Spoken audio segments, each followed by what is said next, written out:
Ling, so sorry to interrupt. Just before you begin, I want to make an announcement to the entire group present here. If you have any questions, please feel free to put them in the Q&A or the chat. And at the end, if you'd like to unmute yourself and just speak your question, you can do that as well. So thank you. Thank you very much. Back to you, Ling. Okay, hey, thanks, Krosh. Yeah, thanks everybody. Yeah, my name is Shiling. I'm a associate professor at the Colorado School of Mines. The reason I'm doing this is we just finished a 10-story full-scale shake table test, a series of tests at the UCSD shake table, and I'd like to share our initial findings with everybody. As you can see, for all the large-scale testing projects that's using NHERI facility, it's never a one-person job. We have a lot of people and organizations that are involved, and most importantly, a lot of our students really, put years of their life into it. So I really appreciate their help to make this happen. So first of all, I like to give you a brief introduction myself. As you can see, for all my career, I've been working on trying to build wood buildings better so that they survive earthquakes. We're coming a long way. Back even more than 10 years ago, that's when a full-scale 6-story light frame wood building were tested. Back then, that is actually the tallest wood building you can ever build based on our building code, IBC. But now, over the years, we start going into mass timber. Then we start to do more tests and keep pushing this thing higher. For the folks who are maybe not familiar with mass timber, it's basically you can think of as you have your traditional light frame wood construction using mostly 2x4s, 2x6, then OSB or plywood panels. They form walls and other elements to form a building. But the issue is that those wood buildings, they have a lot of gap and a lot of small wood pieces, so they are very prone to fire. As a result, our building code reframe them from building very large or very high. The tallest you can do for light frame wood is 6 stories. But with mass timber, where we, like you see in the figure, glue everything together into a solid chunk of wood, these actually surprisingly or counterintuitively have very good thermal and fire resistance because it is still combustible. It burns, but it burns in a very predictable manner. And if you pre-design enough sacrificial layers, those thick panels and large wood member, we call them mass timber members, they can actually achieve with a very predictable pattern the 2 or even 3 hour fire ratings required by the code to go higher. So that's why you see just say 2 years ago, 2021, the new IBC came out. They have expanded the original type 4 HT heavy timber category into 3 new categories that are depending on if you have sprinkler system or not, like NS is no sprinkler, then S is sprinkler, you can go all the way up to 270 feet, which people did. But like this building in Milwaukee, which just finished last year, is actually not part of this. In fact, even before this came out, this building is specially permitted by the local jurisdiction to go up. And not only the wood building has been growing in height, it's also growing, planarly, geographically around the U.S. You can see a lot of building projects right now concentrated on Pacific Northwest, of course, and then started getting into California. Then we are actually, at one point we will actually get to what the nature allows to build, over 300 feet. So when you start to seeing those buildings. Oh, by the way, if you look back, those buildings, most of the, not those two, but those existing buildings, when you see a like tall mass timber building coming up, they are typically using a traditional lateral system, such as a concrete elevator core or a braced steel frame. But the idea is that since we are looking at a brand new building type, archetype, can we do a natural system also out of wood? There's a couple of benefits. The first one is that eliminated the need for changing trades in construction. So a mass timber crew can actually do all the building instead of you have to do a concrete crew and coordinating. Another more important reason is that, at least from my research experience, I believe the wood is actually a pathway towards a resilient future for our urban cities. But why we are pushing for resilient? We can look at the example from the Christchurch earthquake back in, that's more than 10 years ago. So it's a famous picture that the Christchurch downtown, like minute after the earthquake. But what's interesting is not what's written after it, but to compare what's before the earthquake and after earthquake. The good thing about the Google Street View is that you can actually compare them. It's like take a journey in time. So that is before, this is after. So this is actually, I think this photo is taken a couple of years ago after the rebuilt Christchurch. So this is before and this is after. I think everybody probably start to see a pattern, right? The pattern is that, after an earthquake, people really like to build parking structures or flat ground or parks. Actually, that's a joke. After earthquake, a lot of buildings are gone. But then you say, okay, is that a problem? In fact, if you look at what the building code promises us, it's not a problem. It's actually working perfectly well, because you have only 185 casualties in Christchurch earthquake, but if you talk about building casualty, it's over 1,000. But this is expected because in our current design philosophy, we seek ductility, and then for steel and concrete systems, you get ductility by experiencing plastic deformation, which typically you end up with residual drift and very hard to repair. So like mass timber, although I'm a wood person, is not a like silver bullet. Oh, all the mass timber buildings are resilient. No, if you use a concrete core or steel brace frame, traditional ones, in another earthquake, your building will not be able to be saved. So we're trying to do this. But the question is that even possible on a tall building?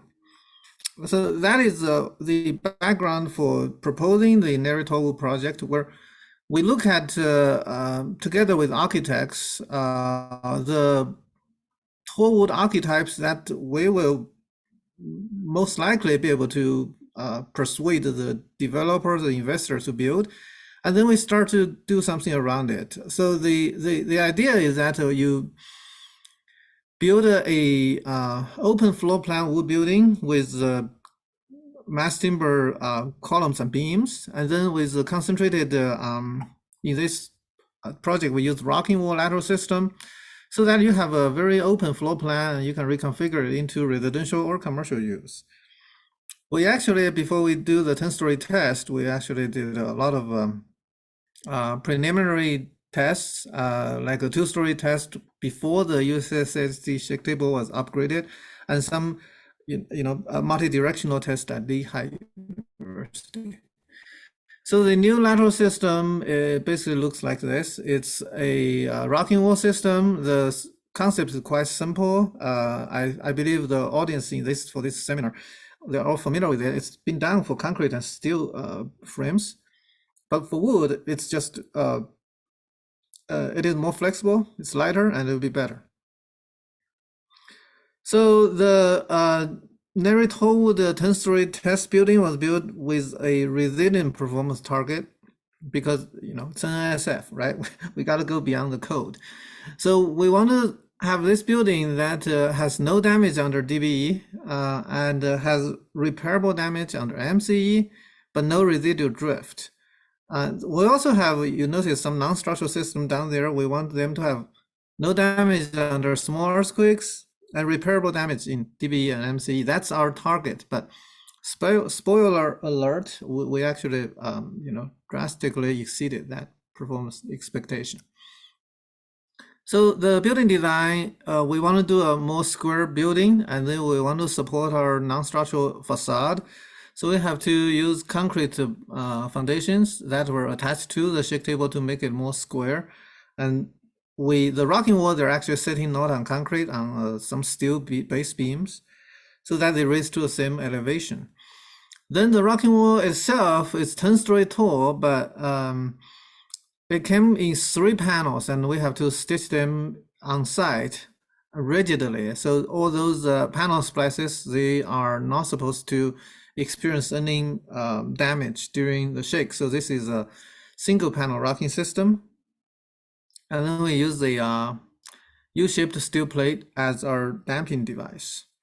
The building itself, actually, because I have to fundraise to get all the wood material donated, it is like a museum of all different mass timber products. We have mass plywood panels for one rocking wall sets, then cross-laminate timber for another, then CLT from Europe for 2-story, then what they call GLT from Europe for another 2-story, then NLT and DLT for the next 2. Then finally, there is a plywood-based panel from Boise Cascade that serves as the top 4 floors and also all the beams and columns, because it's really hard to get glulam donations. But Boise Cascade, they happen to have this new product, which is basically LVL, but it's huge. So some construction photos. This is apparently the star of the show. That's a 9-ply CLT rocking wall panel. 9-ply, so the thickness it's more than a foot. And then they came in with different pieces, and you see these little holes. That's where we use epoxy rods to stitch them together.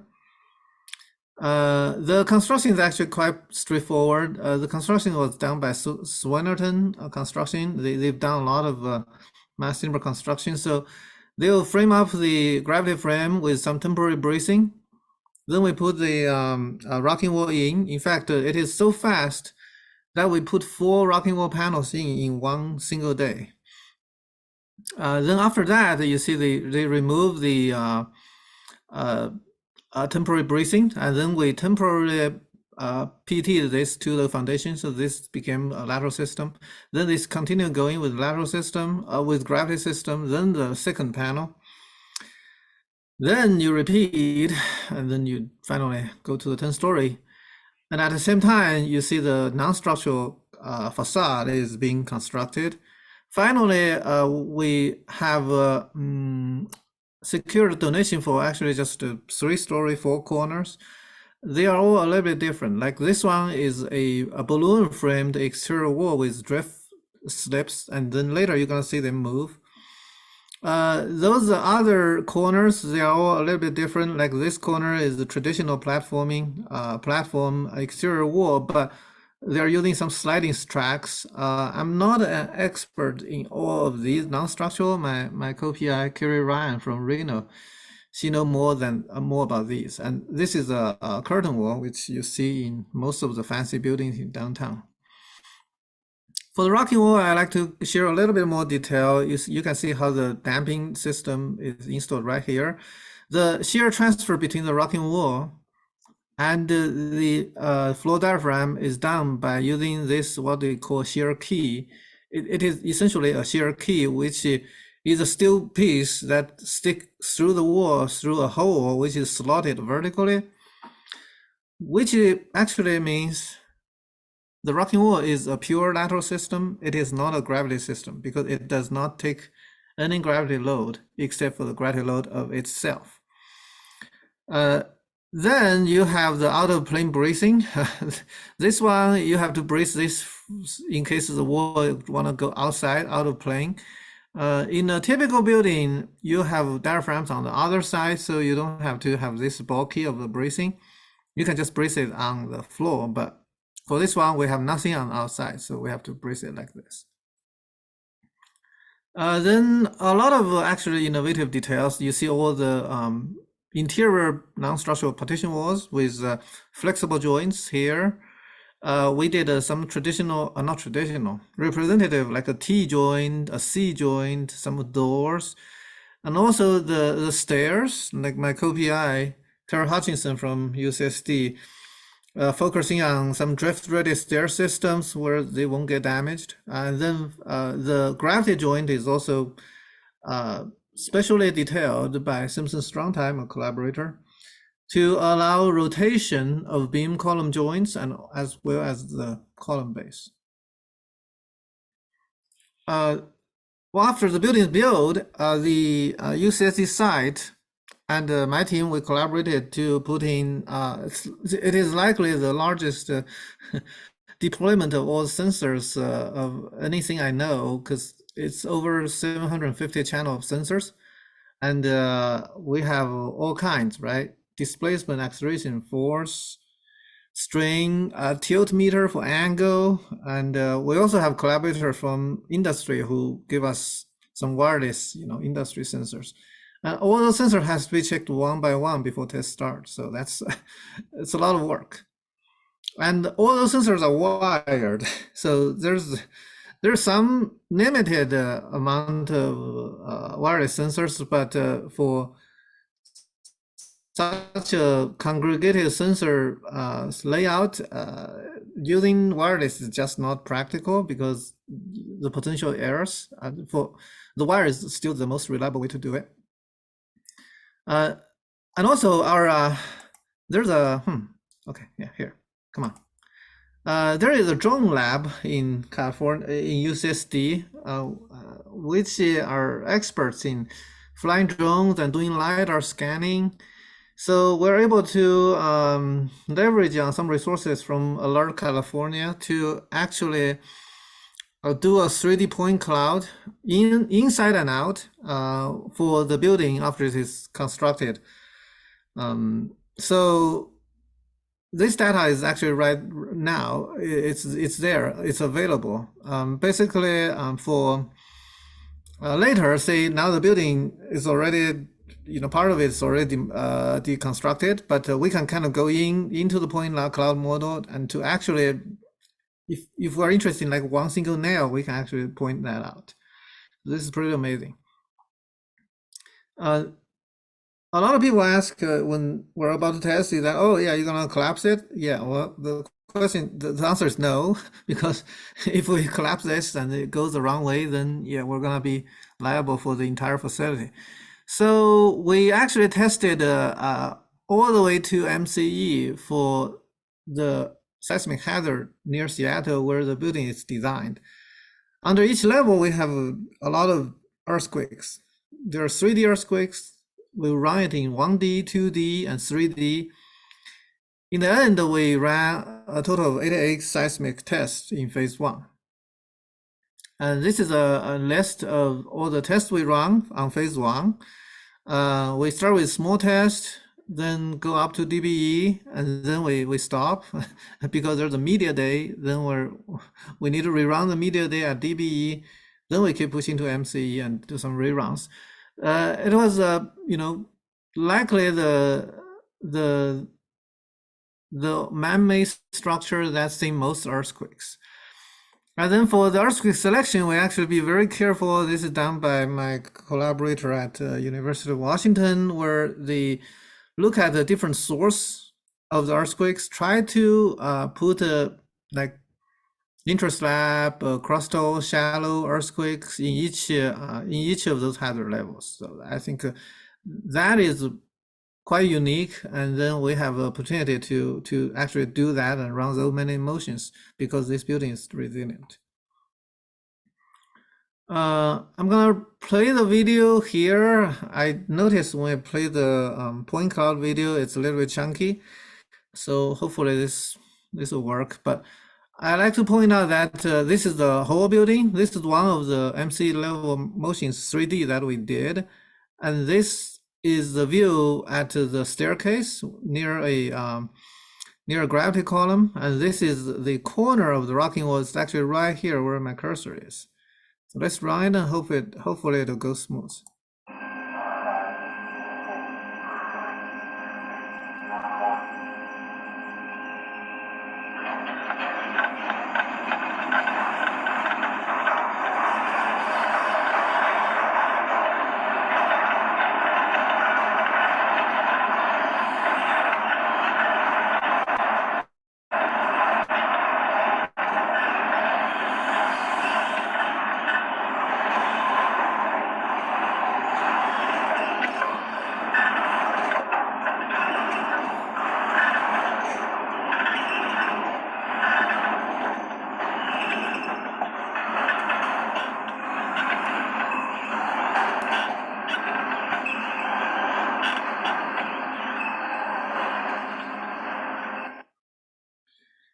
Oh, yeah, it's okay. It's not as smooth as I would want it to be, but you could clearly see this rocking will start rocking.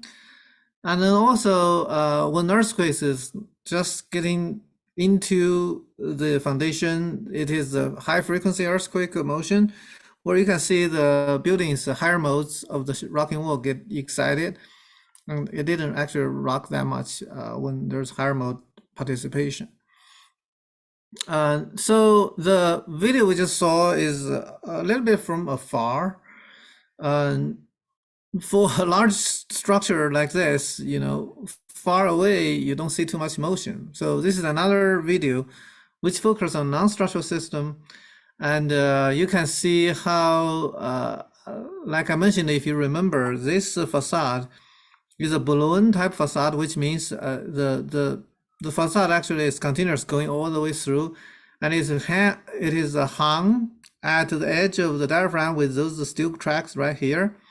During earthquake, the facade are allowed to go back and forth, and you see that on the corner we have we see it's a flexible corner, which is it's like a refrigerator door where it closed by magnet, and then well, you see how this thing behaves under the same earthquake we just saw.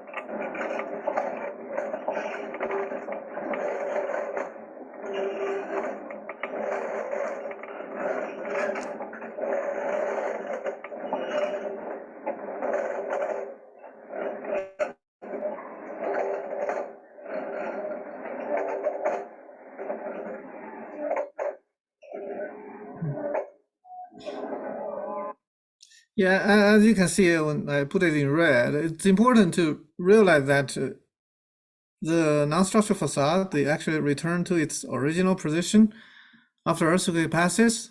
This is an indirect proof or indication of the building remaining back to plumb straight after a huge earthquake like this. In fact, yeah, we did measurements and all that. Yeah, the building did return to plumb after MCE. This is another video of windows. We actually are trying to break a window. In fact, my co-PI, Kerry Ryan, she's a little bit disappointed we didn't break a single window during earthquake. This particular window, this glass, is like the heaviest glass in the entire building, because you can see it is a huge glass at the curtain wall. This glass itself weighs about 2,000 pounds. But nowadays, the modern window manufacturers, they use some details to float their window glass within the frame. So I think initially they want their detail to provide flexibility during wind, but it turns out it works pretty good for seismic too.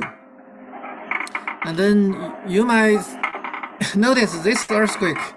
This earthquake goes on forever because this is one of the Tohoku earthquake in 2011 or is that 11? Oh yeah, the big Japanese tsunami earthquake. Yeah, that shook the Tokyo tall buildings for over a minute. So that is the exact replay of that. Then finally, this one is pretty cool. It's taken at the top of the building with the drone, where you can actually see the building go back and forth with higher mode effects. Because it's a drone video, there's no sound, but it is just very cool to look at. You can see now the building is doing the higher mode thing. You can see actually the different story of the building moving opposite directions. But then after the earthquake, start to die down now, the buildings start to experience the first mode response where you see large deformation at the roof because every story now is going to the same direction. I would say this is probably the first time someone who got a real footage of a true full scale tall building in an earthquake from the very top. So yeah, I'd like to share some initial observations. Apparently we have the building itself. If you go back to the the AC7 natural period estimation, it's relatively longer than what you typically estimate.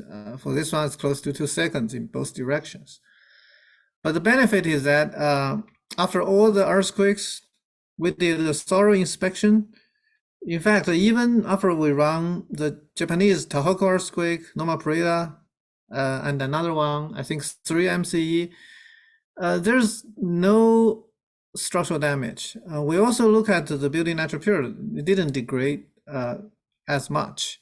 There's no residual drift.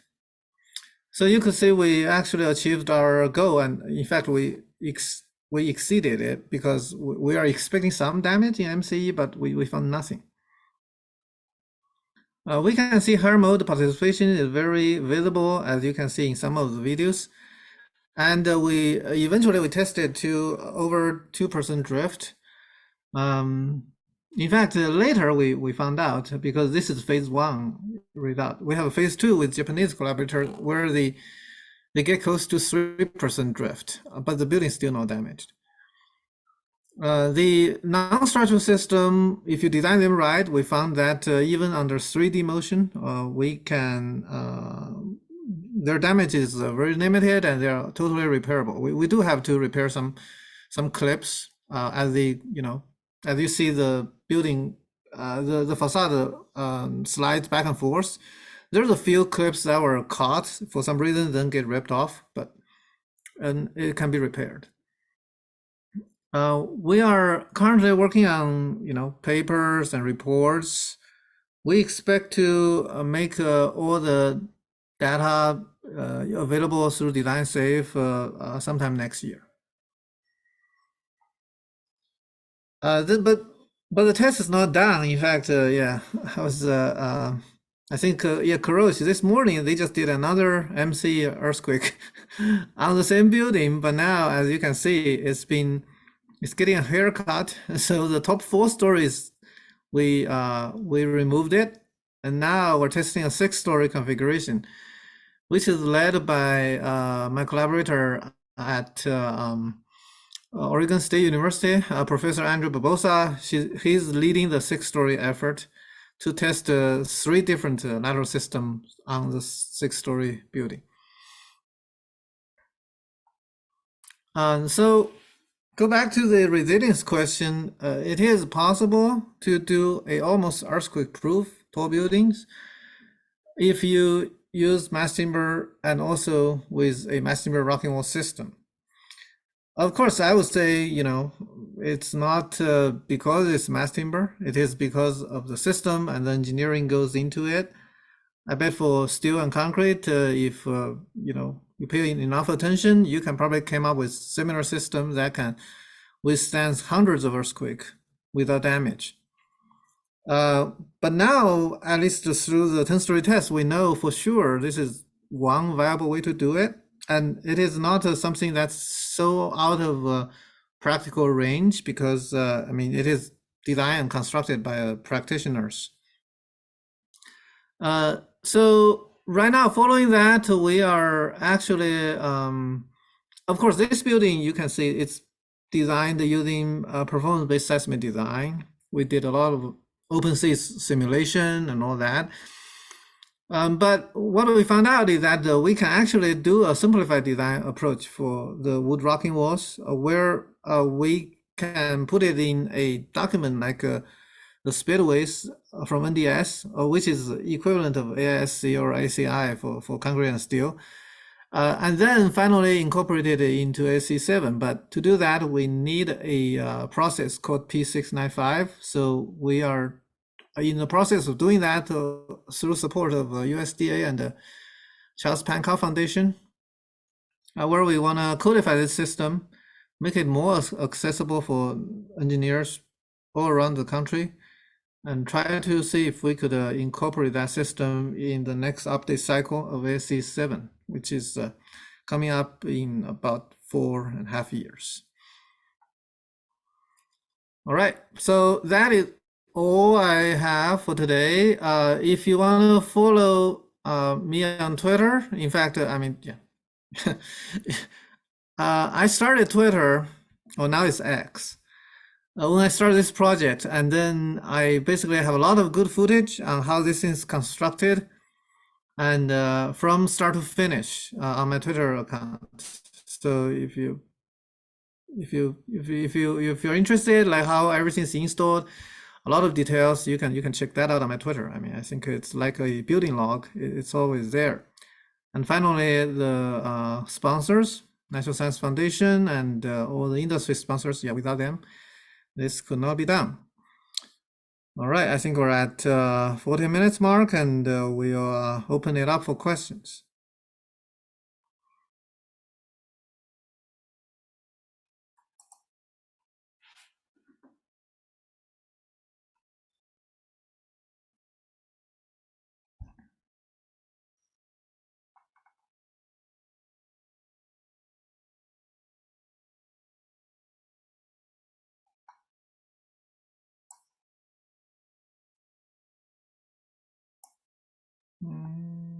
Okay, there's thank you very much. There's a question in the Q&A link. The question is, thank you. Have you looked into the adequacy of lateral system to meet serviceability requirements? Yeah, in fact, the design of this building you see on here is actually controlled by wind. For this particular building, it's we didn't do a full serviceability requirement check. We did check it for wind and construction. I think it's accurate. And then the rocking wall, mass timber rocking wall, will be able to satisfy serviceability requirement because we have a actually real life case which is designed by KPFF back about 5 or 6 years ago. It's a 12-story mass timber building with rocking walls. The rocking walls, because the real building, the floor plan is a little bit bigger, and the rocking wall, they're wider, so that helps with stiffness. For this one, we do follow all the serviceability requirement in SE7, but I do realize that there are additional serviceability requirement, like on vibration and wind induced, which I'm not an expert on. But I do believe lateral system, mass timber rocking wall as a system, there's always a way to address those. But yeah, for this one, we just checked for seismic, construction wind, and deflection under SE7. So.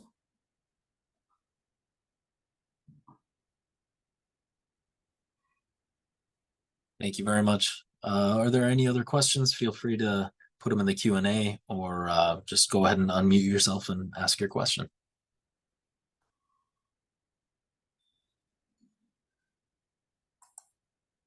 All right, we do have one more question in the Q&A. Right, I see that. Yeah.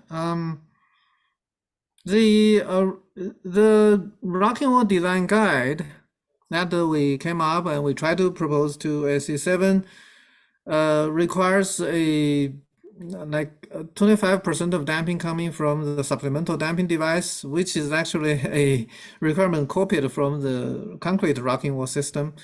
So I think if we apply that to a real design, that would be our recommendations moving forward. As for the damping or fracture of those U-shaped plates, we actually, again, it is like the window thing, right? We're trying to see if we could damage some of them during MCE. But you know, after a lot of MCEs, they just refuse to get damaged. Of course, when you bend the steel U-shaped into the U, it's already yielded. But we didn't see any fracture or no cycle fatigue or anything like that during our 88 shakes.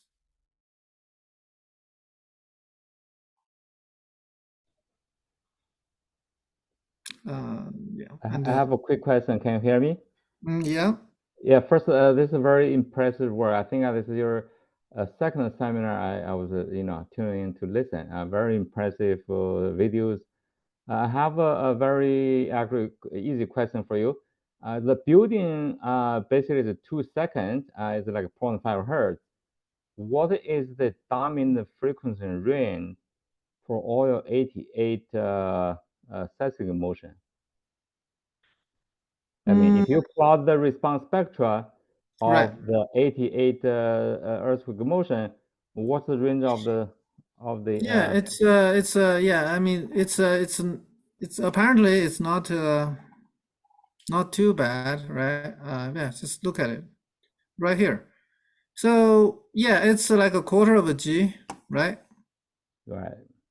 Yeah, so I mean you have some motions that are bigger and smaller, but you know, that is the first period. The second period, higher mode, it is much shorter. I think for the higher mode, we're getting responses under 1 second, somewhere here.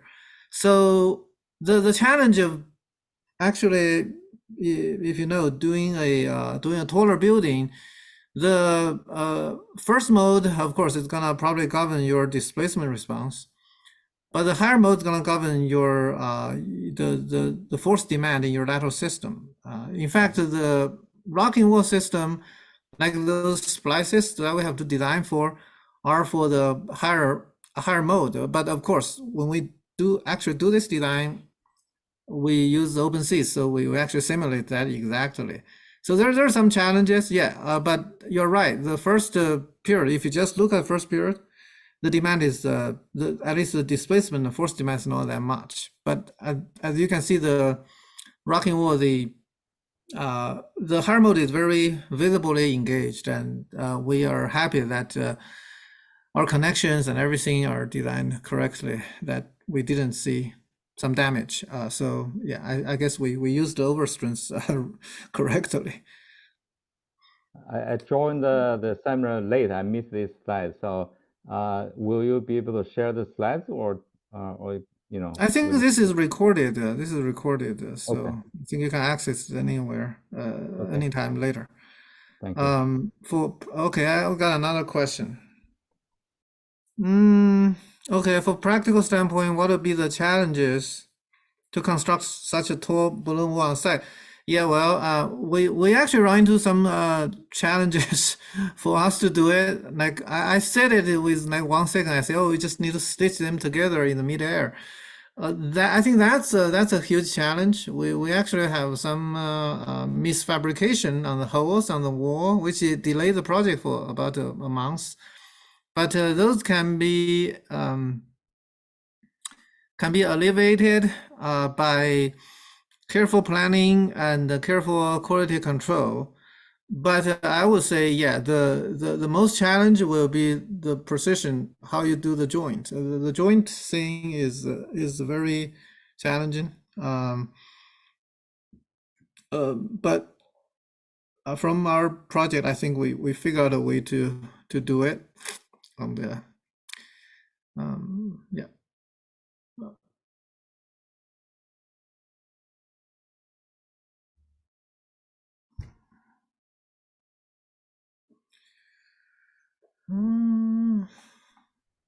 Hey, thank you very much. We still have a little bit of time. If there's any other questions, please feel free to unmute yourself or put the questions in the Q&A.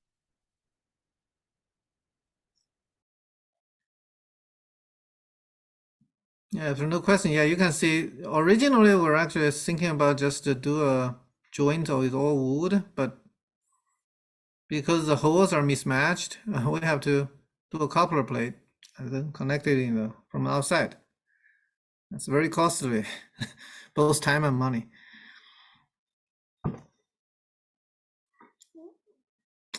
Yeah, but if you know that ahead of time, then yeah, it's not too much of an issue. I think, in fact, this type of a coupler system, you know, if you want to just from the design stage, just decide to just do this, I think it'll be manageable, the cost and logistics.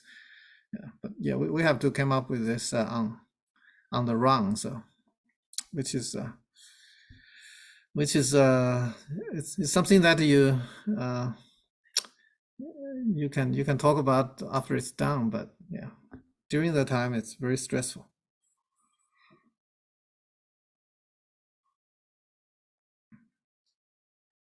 Oh, and also, yeah, folks, if you're near San Diego, like Andre Barbosa, which I mentioned doing the 6-story, is still going on. I mean, you could talk to Kurosh and go see some more tests on the same building.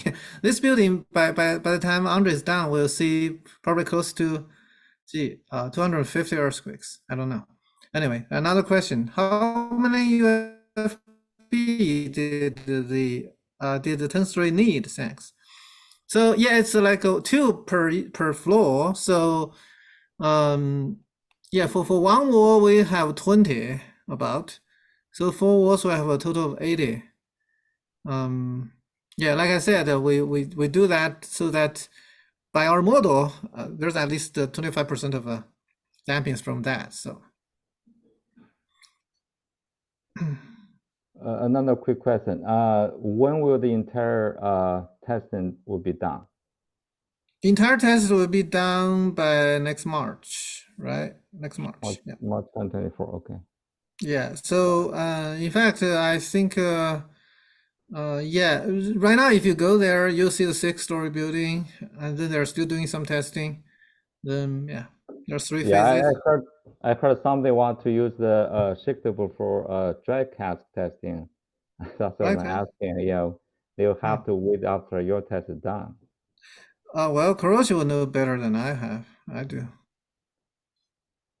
Okay, so I got some more questions. Okay, do you think displacement-based design approach will be more reasonable than force-based approach given it's controlled by lateral drift and strength?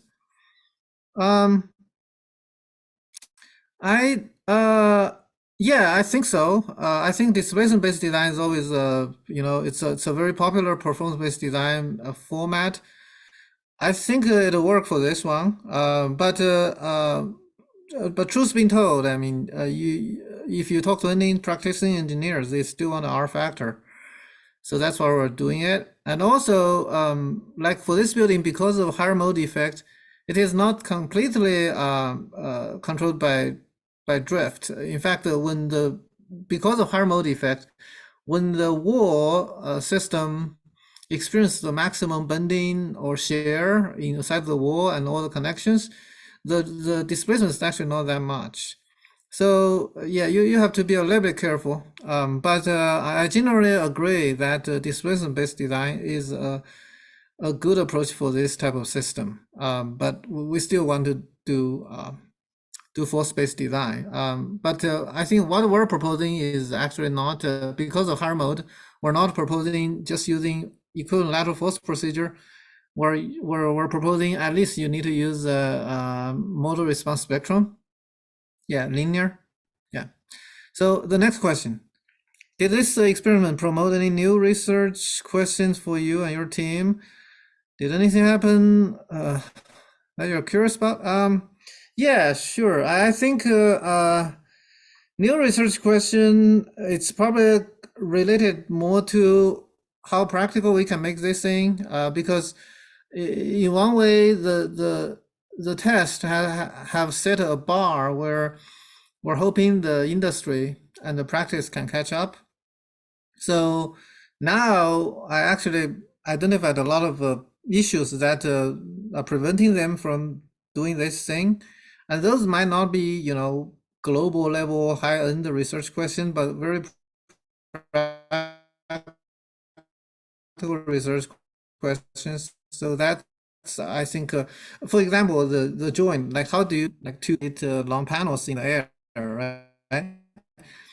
So I think we need to look into that. And then what I'm curious about, I'm actually curious about one thing is like, although we cannot collapse this, I already mentioned, I wonder what is the, what will happen if we just keep shaking and until it collapses? Like, yeah, that'd be fun to know.